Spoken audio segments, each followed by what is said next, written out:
Good morning, traders. Steve Gans here. And first order of business, I'd like to welcome all the new people that came in as a result of the Black Friday sale and now Cyber Monday sale. I had this set to shut down last night, and I had someone reach to me in the middle of the night saying, "Hey, what about Cyber Monday?" So I opened it for one more day. So if you're interested in joining the alert service, although if you're seeing this, you're already in the alert service. If you're interested in the deep dive calendar diagonal class, which I use for earnings predominantly, if you're interested in the butterfly class, which is my main go-to class, I'll put links to the Black Friday special below here, but that's not the purpose of this video. And I should also say, this video is not the norm in this community. I came across an opportunity on the weekend that I am going to personally take advantage of. I'm going to share it. Everybody has to do their own homework on this. This is a long-term buy and hold investment. This is something that I will, unless it continues to tank, something I will probably hold for an extended period of time for a couple of reasons that I'll get into. So part of my process with my investing, not my trading, with my investing, and again, this community isn't really about investing, it's about trading options. But when I come across something like this, I like to share it to give other people ideas of how I do this, things to look at, etc. So with no further ado, what I have done is I go through and I thin my positions out probably twice a year. Any of my positions, my stock positions that have become outsized, I try to keep each position to about 5% of the overall account value. If I do my job right, I select the right stocks like I have with NVIDIA, Square, although Square's a little early yet, Sprouts Markets, SFM. I mean, SFM I bought a few years ago, and just as a quick diversion here, just to show you how that has done. And I found Sprouts using essentially the same process. So I bought Sprouts down here on this breakout, and I have cut this position multiple times now. I initially spent, whatever money I spent on that, and obviously this thing has gone up, almost five-fold now, fourfold. So I'm able to peel that off over and over. And now the position that I have left, which is a little over 5% of my account, I essentially have no cost basis in it. In other words, I peeled off more than enough profit that I essentially am free rolling on that position. And I think there's a chance for that to happen here. But again, I want to be clear. Everybody's got to do their own homework on this. So the company AES. So what is AES? Well, I'm going to show you here another tool that I use called Fast Graphs. I have no affiliation with these people. I have no link to give you to them. But Chuck Carnevale, the founder of Fast Graphs, does have a great YouTube channel where he shows how he uses his product here.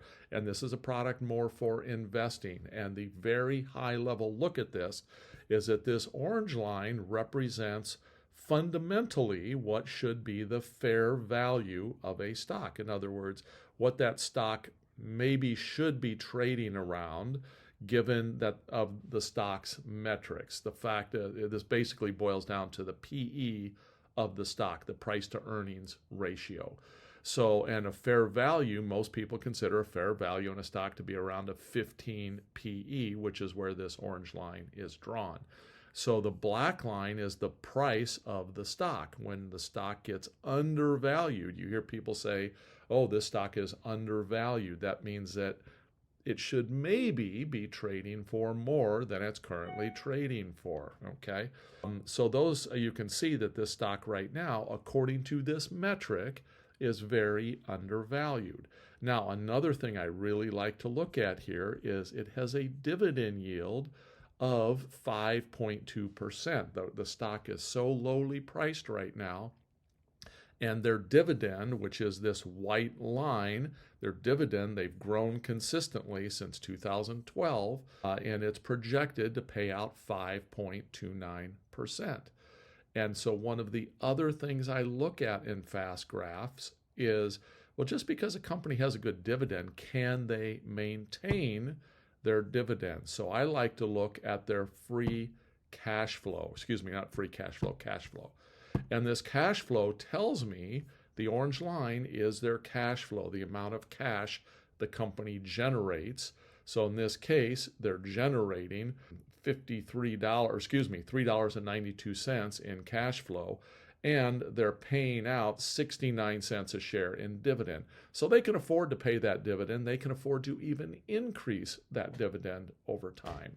So these are a couple reasons that I like where this stock is at right now. It's also all the way down here at prior lows. Dang it, it's already bounced up since I started this video. But why is it down? So let's look at what they do.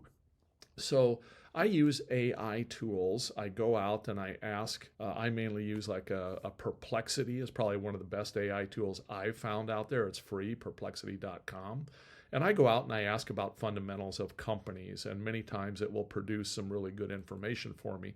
Now, the reason this has sold off so much in my mind is AES is predominantly a provider of renewable electric. Okay, so it's an electric company, but renewable electric, windmills, things like that, which of course in the Trump administration with the drill, people could see where, this isn't going to do so well if it's renewable.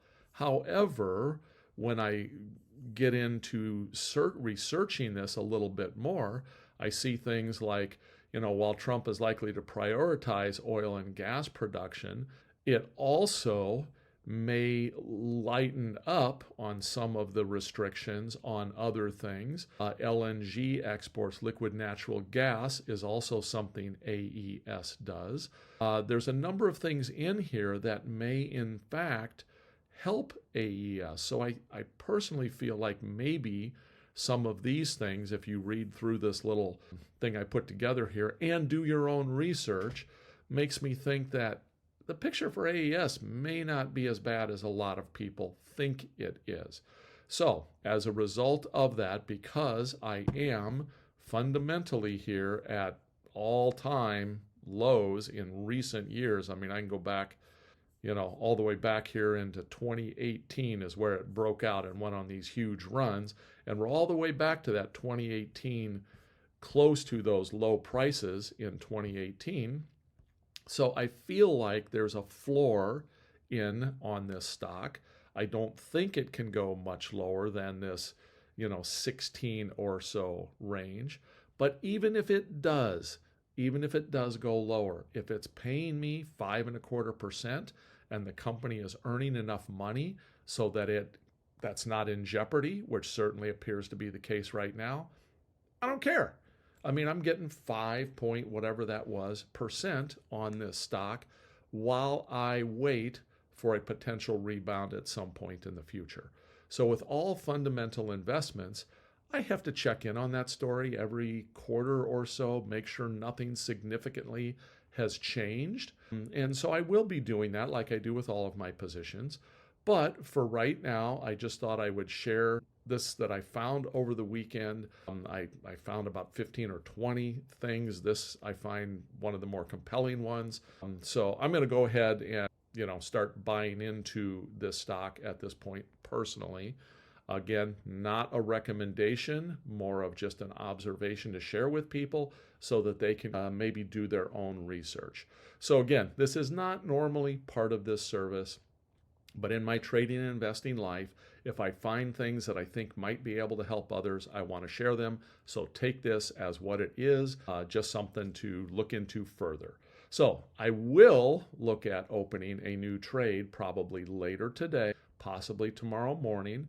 So that is part of the service. So be looking for that when I share that.